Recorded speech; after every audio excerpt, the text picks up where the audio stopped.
Hello, my name is Andy Dixon, and I'd like to talk today about a couple of topics that are on my mind. One is crime and the other one is hunger. I know a lot of people are wondering, well, what does crime and hunger have to do with one another? And it's my intention to connect the dots today on that subject. I come from 3 generations of criminals. My grandfather went to the penitentiary, and so did my father, and so did I. I spent 27 years in the penitentiary before the Supreme Court, by unanimous decision, decided to let me go based on the fact that I had an illegal sentence. That don't make me innocent.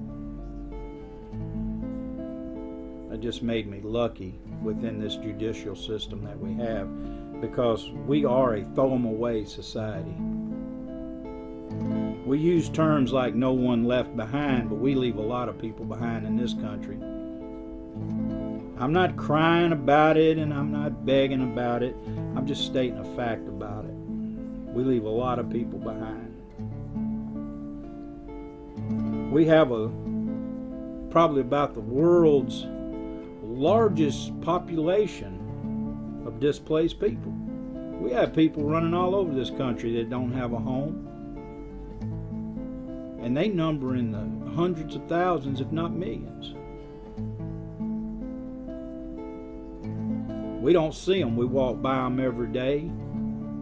We don't pay any attention to them. We feel pretty good because we know there's soup kitchens and church people doing this and other folks doing that. But we're not helping anybody. We're just allowing the situation to continue.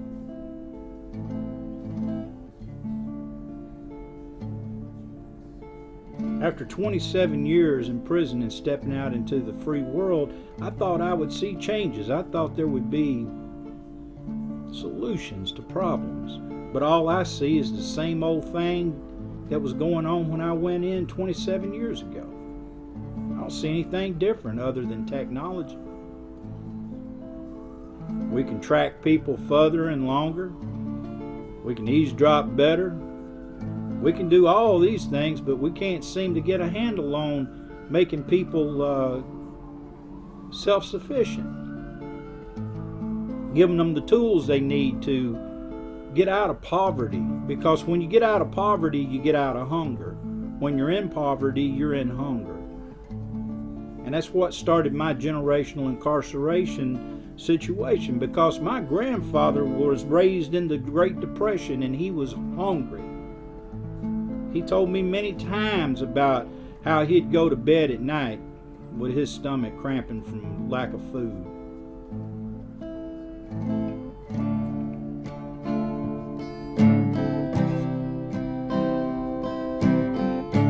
If I had a piece of bread, I'd feel rich. That's the words my grandfather said back when I was just a kid. He said if I only had a piece of bread, I'd feel rich in my ditch. If I only had a piece of bread, I'd feel rich sitting in my ditch.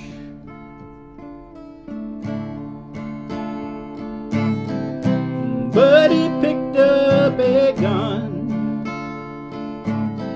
and then he robbed a bank or two, and he fed his family the best way he knew, and he fed his family the best way he knew.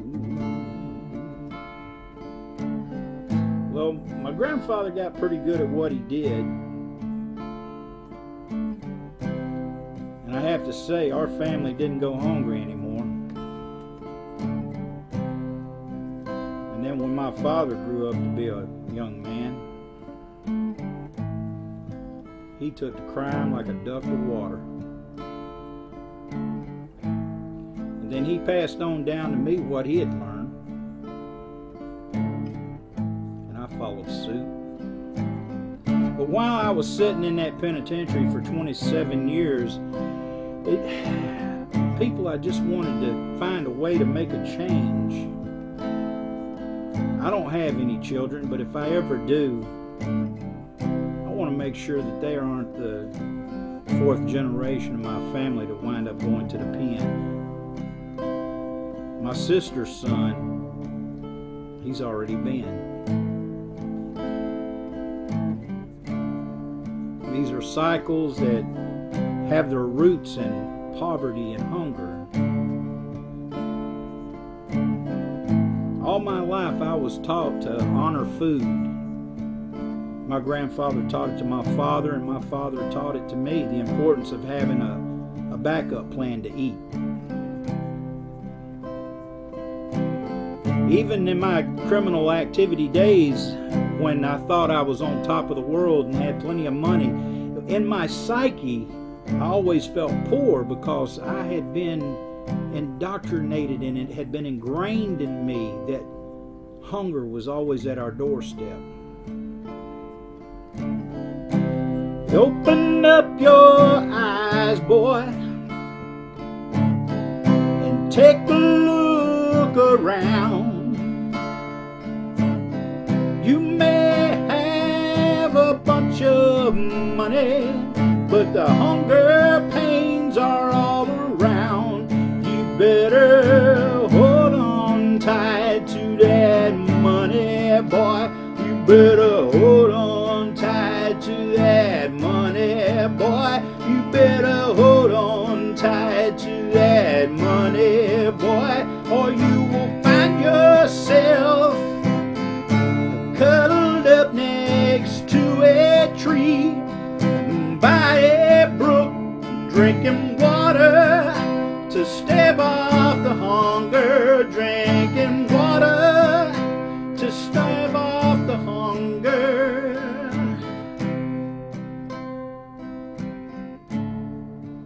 I always had that picture and that image in my mind of my grandfather drinking water to fill his belly because there was no food down by a brook somewhere in Tennessee.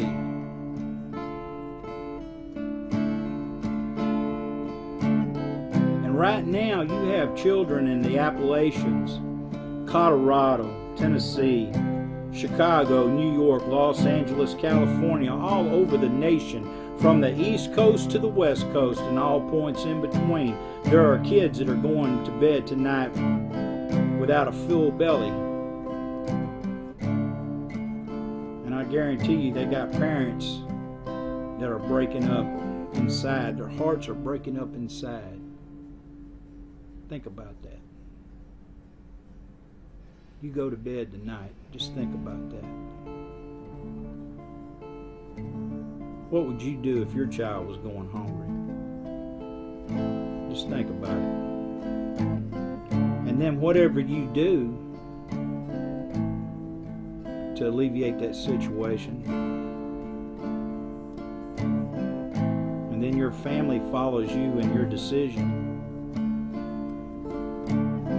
then you can see how these generations evolve.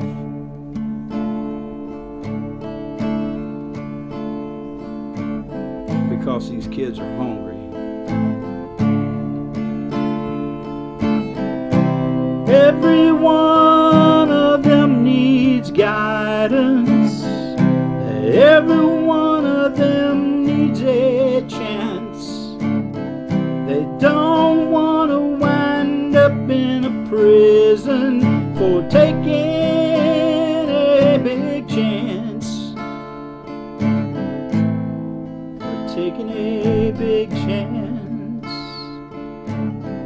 They don't wanna do no wrong. They just wanna live in this world we're making for them. They don't wanna do wrong, they just wanna be.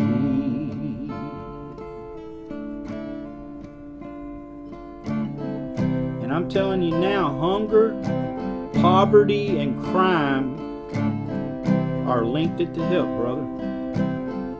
Just think about it. Just think about it.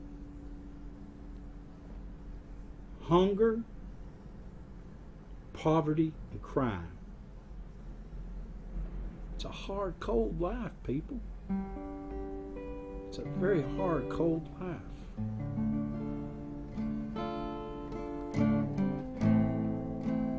Like I said, we see it every day. We just walk right by it. After 27 years in these man-made cages, I walked out hoping to see something better, and I did not see it. It broke my heart, but not my spirit. Because I know we can do better, folks. I know we can. There's people all across America tonight that are losing their homes. Those stimulus packages that went out to the banks to help people stay in their homes, they didn't work. I don't know where that money went, but there's people in my neighborhood losing their homes every single day. Hell, we're about to lose ours. And that's a fact. But I'd rather be homeless and starving before I'll go out and commit a crime and live in one of your man-made dungeons again. You can bet on that. My belly will swell up and I will be one of those Ethiopian-looking people, and I will not commit a crime. If I have to die of starvation, that's what I'll do, but I will not commit a crime. I'll bear witness to what causes crime.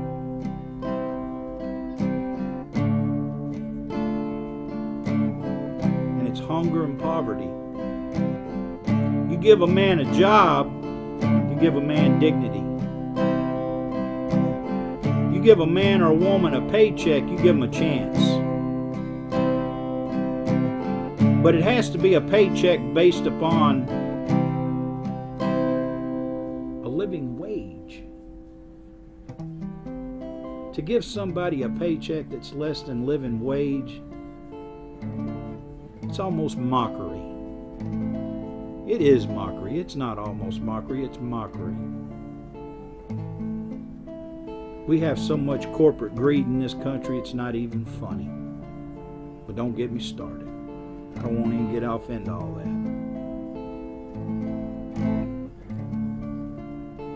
But what I do want to get off into are solutions. We have to have solutions to the problem of hunger and poverty and crime in America. There's no sense in living this way. We can pull together. We don't have to be this way. Let's just pull together.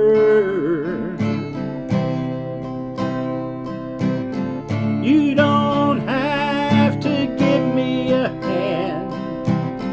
I'm not asking for that. I just want you to look me in the eye and say, welcome,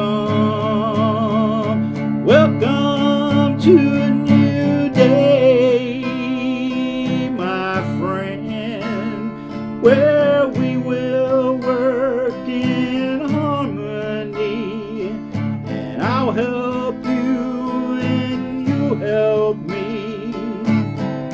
Some say I'm a dreamer, you know, but I refuse to let it go. Some say I'm a dreamer, you know, but I refuse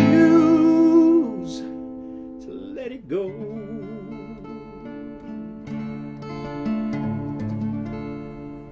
We can do do something about this, people. All we have to do is come together for a common cause. Let's stop hunger in America. Let's stop poverty in America. Then we won't even have to worry about crime.